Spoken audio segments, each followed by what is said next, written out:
ओम श्री गणेशाय नमो। श्री शिव महापुराणे द्वितीयां रुद्र संहितायां तृतीय पार्वती खंडे अथ नवमो अध्याय। हिंदी अनुवाद।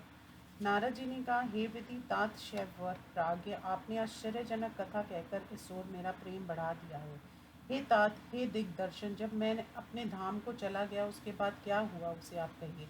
ब्रह्मा जी ने कहा, हे मुनि, तुम्हारे स्वर्ग जाने पर कुछ समय बीतने पर मेना ने अपने पति शैलराज के समीप जाकर उन्हें प्रणाम किया और वहां बैठकर मेना ने नम्रता पूर्वक अपने पति शैलराज से कहा। मेना ने कहा, हे स्वामी, स्त्री भाव के कारण मैं नारद की बातों को भली भांति समझ नहीं पाई, इसलिए किसी सुंदर वर के साथ इसका विवाह कर दीजिए। पार्वती के लिए अच्छे कुल में उत्पन्न तथा उत्तम लक्षणों वाला वर चाहिए। इस प्रकार किया गया विवाह सब प्रकार से सुखद होगा। मुझे ये कन्या प्राणों से भी अधिक प्यारी है, इसके लिए आप योग्य वर ढूंढिए। आपको नमस्कार।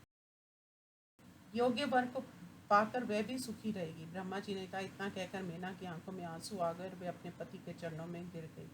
गिरिराज ने उसे उठाकर कहा। हिमालय ने कहा, हे देवी मेना, तुमसे मैं वास्तविक बात कहता हूँ, तुम अपने भ्रम को छोड़ो, क्योंकि नारद का वाक्य कभी झूठा नहीं होता है। यदि तुम्हें अपनी पुत्री से स्नेह है तो तुम उससे प्रेम से कहो, वह स्थिर चित्त होकर शिव प्राप्ति के लिए तप करे। हे मेना, यदि शिव जी प्रसन्न हो जाएंगे तो काली के साथ विवाह कर लेंगे, तब सब शुभ होगा। नारद द्वारा कहा हुआ अमंगल भी नष्ट हो जाएगा। शिव जी के रहते हुए सभी अमंगल मंगल हो जाते हैं, इसलिए तपस्या द्वारा शिव जी की प्राप्ति के लिए पुत्री को शीघ्र समझाओ। ब्रह्मा जी ने कहा। नगाधिराज के वाक्यों को सुनकर मेना प्रसन्न होकर कन्या के पास गई और उसे तपस्या करने का उपदेश देना चाहा। अपनी कन्या के सुकुमार अंगों को देखकर मेना अत्यंत दुखी हुई और उसकी आंखों से शीघ्र आंसू आने लगे। वह मेना अपनी कन्या को तपस्या करने का उपदेश नहीं दे सकी। पार्वती अपनी माता के हृदय की गति को शीघ्र समझ गई। उसके बाद वह सर्वज्ञ परमेश्वरी काली का देवी माता को अवश्य आश्वस्त करके बार बार कहने लगी। पार्वती ने कहा, बुद्धिमती माता जी, तुम सुनो। आज रात ब्रह्मा मुहूर्त के समय मैंने एक स्वप्न देखा, उसे मैं कहती हूँ। एक तपस्वी ब्राह्मण ने दया और प्रेम के साथ मुझे शिव जी की कठोर तपस्या करने का उपदेश दिया। ब्रह्मा जी ने कहा। मेना ने इस स्वप्न को सुनकर पति को बुलाकर उन्हें कन्या द्वारा देखे गए स्वप्न को पूर्ण रूप से सुनाया। अपनी पत्नी से कन्या द्वारा देखे गए स्वप्न को सुनकर हिमाचल ने प्रसन्न होकर अपनी पत्नी से कहा। गिरिराज ने कहा, हे प्रिया, कल रात बीतते समय मैंने भी एक स्वप्न देखा जिसे मैं प्रेम से कह रहा हूँ, तुम उसे सुनो। एक परम तपस्वी नारद की कथा अनुसार उत्तम अंगों वाला मेरे नगर के समीप तपस्या करने के लिए आया और अपनी कन्या को लेकर मैं भी वहां गया। मुझे मालूम पड़ा कि नारद द्वारा कहा गया वर शिव ही है। उस तपस्वी की सेवा करने का मैंने अपनी कन्या को आदेश दिया, किंतु उन्होंने उसकी सेवा को स्वीकार नहीं किया। तब वहां सांख्य तथा वेदांत के ब्राह्मणों से पुष्ट तर्कों द्वारा शास्त्रास्त्र हुआ। तब उनकी आज्ञा पाकर मेरी कन्या वहां रहकर उनकी सेवा करने लगी। हृदय में पति रूप से शिव जी को प्राप्त करने की इच्छा से वह उनकी सेवा करने लगी। हे मेना, ये मैंने स्वप्न देखा जो तुमसे कह दिया। हे प्रिया, इस स्वप्न की प्रतीक्षा कुछ समय तक करनी चाहिए।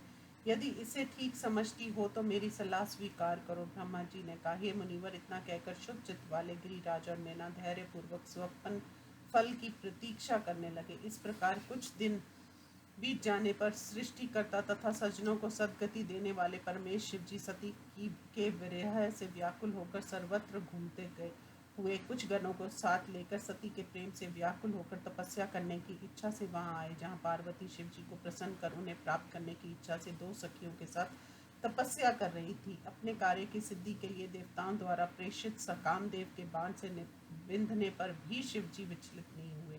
वे कामदेव को अपने तीसरे नेत्र से जलाकर मेरे वचनों का स्मरण कर स्वयं अंतर्ध्यान हो गए। कुछ समय बीतने के बाद गिरिजा के घमंड को चूर कर पुनः पार्वती की तपस्या से शिवजी प्रसन्न हो गए, किंतु व्यवहार के अनुसार विष्णु भगवान ने शिवजी को प्रसन्न कर काली के साथ उनका विवाह करा दिया। उस समय बड़ा उत्सव मनाया गया। हे तात, इस प्रकार संक्षेप से ब्रह्मा शिवजी का दिव्य चरित्र मैंने तुम्हें सुना दिया। अब तुम और क्या सुनना चाहते हो। इस प्रकार श्री शिव महापुराण में स्वपन वर्णन पूर्वक संक्षिप्त शिव चरित्र वर्णन नामक 9वां अध्याय समाप्त। अथ 10वां अध्याय। नारद जी ने कहा, विष्णु के शिष्य शिव जी के भक्त ब्रह्मा जी, इस शिव लीला को आप विस्तार पूर्वक मुझे सुनाइए। सती के विरह से पीड़ित शिव जी ने क्या चरित्र किया, वे कब हिमालय में तपस्या करने के लिए आए। शिवा और शिव का विवाद क्यों हुआ और कैसे कामदेव का विनाश हुआ, किस प्रकार का तप करके कल्याणकारक शिव जी को पार्वती ने प्राप्त किया, ये सब और भी जो शिव जी का आनंददायक चरित्र है, ब्रह्मा जी आप मुझसे कहिए। सूत जी ने कहा। नारद जी के इस प्रश्न को सुनकर शिव जी के चरण कमलों का ध्यान कर ब्रह्मा जी ने प्रेम से कहा। ब्रह्मा जी ने कहा, शिव भक्तों में श्रेष्ठ देव ऋषि नारद पवित्र मंगलकारक भक्ति को बढ़ाने में श्रेष्ठ शिव जी के यश को आदर पूर्वक सुनो। प्रिया के वियोग से दुखी शिव जी हिमालय पर्वत पर आकर अपनी प्राणों से भी अधिक प्रिय पत्नी का हृदय से स्मरण करने लगे। स्मरण करते हुए वे अपने गणों से सती के गुणों का वर्णन करने लगे। इस प्रकार वे अपनी लौकिक स्थिति दिखलाते हुए अथवा गृहस्थ अवस्था छोड़कर दिगंबर हो गए। लीला कुशल शिवजी तीनों लोक में भ्रमण करने लगे। सती के विरह से दुखी होकर जब वे कहीं सती का दर्शन उन्हें नहीं हुआ, तब वे भक्तों का कल्याण करने वाले शिवजी पुनः हिमालय लौट आए। बड़े यत्न से मन को वश में करके दुखों का नाश करने वाली समाधि को धारण कर उन्होंने अपना अविनाशी स्वरूप प्रकट किया। इस प्रकार समाधि काल में तीनों गुणों से परे रहने वाले पर ब्रह्मा मायाधीश प्रभु स्थिर हो गए। सैकड़ों वर्ष बीतने पर उन्होंने जिस प्रकार उस समाधि का भंग किया, उसे मैं तुमसे कहता हूँ। तपस्या करते समय शिव जी के ललाट से जो पसीने की बूंदें भूमि पर गिरी, उससे एक बालक उत्पन्न हुआ। हे मुनि, वह बालक 4 भुजाओं वाला था, अरुण वर्ण का, देखने में सुंदर, अलौकिक शोभा वाला, श्रीमान, तेजस्वी और शत्रुओं के लिए असहाय था। वह लौकिक बालक की भांति शिव जी के सामने रोने लगा। तब पृथ्वी देवी ने बुद्धि से विचार कर शिव जी से भयभीत होकर स्त्री का रूप धारण किया। उस सुंदर बालक को शीघ्र उठाकर अपनी गोद में रखकर अपनी तथा अपनी गाय आदि का दूध पिलाने लगी। प्रेम से उसका मुख चूमकर पुत्र को खिलाने लगी। वास्तविक रूप से वह माता शिव जी का हित करने लगी।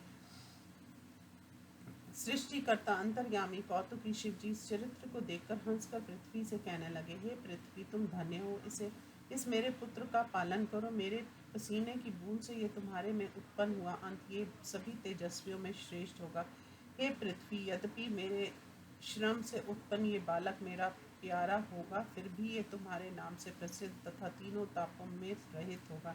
ये तुम्हारा बालक भूमि दान करने वाला तथा मुझे सुख देने वाला होगा, इसे तुम ग्रहण करो। ब्रह्मा जी ने कहा। ऐसा कहकर वियोग बुद्धि को दूर कर शिव जी चुप हो गए, क्योंकि वह विकार रहित होने पर भी सज्जनों के प्रिय होने के कारण लोक व्यवहार किया करते हैं। उसके बाद वह शिव जी की आज्ञा को पाकर पुत्र सहित अपने स्थान को चली गई और उसे अत्यंत सुख मिला। उस पृथ्वी का बालक भौम नाम से प्रसिद्ध हुआ। युवा होकर उसने काशी के निवास कर बहुत समय तक शिव जी की आराधना करी। विश्वेश्वर की कृपा से उस भूमि पुत्र ने नवग्रहों में स्थान प्राप्त कर लिया और वह शुक्र लोक से भी आगे दिव्य लोक में चला गया। हे मुनि, सती के विरह से युक्त शिव जी का चरित्र तुमसे कह दिया गया है। अब शिव जी की तपस्या का वर्णन सुनो। इस प्रकार श्री शिव महापुराण में भौमोत्पत्ति शिव लीला वर्णन नामक 10वां अध्याय समाप्त। ओम नमः शिवाय।